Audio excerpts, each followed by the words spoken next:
बातमी विधानसभेतल्या रणकंदनाची आणि त्यानंतर झालेल्या काँग्रेसच्या नाना पटोलेंच्या निलंबनाची। शेतकरी विरोधी वक्तव्य करणारे बबनराव लोणीकर आणि माणिकराव कोकाटे यांच्यावरून नाना पटोलेंनी मुख्यमंत्र्यांना जाब विचारला। आक्रमक झालेले नाना पटोले विधानसभा अध्यक्षांच्या खुर्चीपर्यंत पोहोचले। त्यांनी राजदंडाला स्पर्श केला।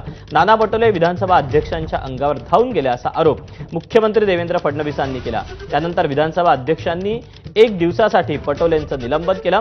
पटोलेंच्या निलंबनानंतर विरोधकांनी सभात्याग केला।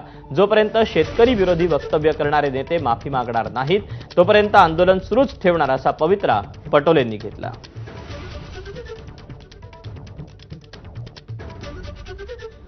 या राज्याच्या मुख्यमंत्र्यांनी या राज्याच्या शेतकऱ्यांची जाहीर माफी या सभागृहात मागितली पाहिजे। अध्यक्ष महाराज, ज्या पद्धतीनं सातत्यानं मोदी तुमचा बाप असेल, शेतकऱ्यांचा बाप होऊ शकत नाही अध्यक्ष महाराज, आणि या पद्धतीनं ज्या पद्धतीचं वक्तव्य येत आहे अध्यक्ष महाराज, अजिबात नाही चालणार अध्यक्ष महाराज। याच्यावर कारवाई झाली पाहिजे। एखाद्या विषयावर भावना व्यक्त करणं वेगळी गोष्ट आहे आणि थेट अध्यक्षांवर धावून जाणं हे अशोभनीय आहे। अशा प्रकारे अध्यक्षांवर जणू काही अध्यक्ष दोषी आहेत अशा पद्धतीनं अध्यक्षांवर धावून जाणं हे या सभागृहात आम्ही पहिल्यांदा पाहतोय।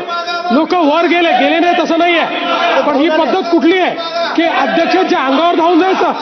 ही पद्धत योग्य नाही, अतिशय अयोग्य पद्धत आहे। सभागृहाचं कामकाज नियमित चालण्यासाठी मी विधानसभेचा अध्यक्ष म्हणून माझ्या अखत्यारीत नानाभाऊ पटोले यांना दिवसभरासाठी सस्पेंड करत आहे।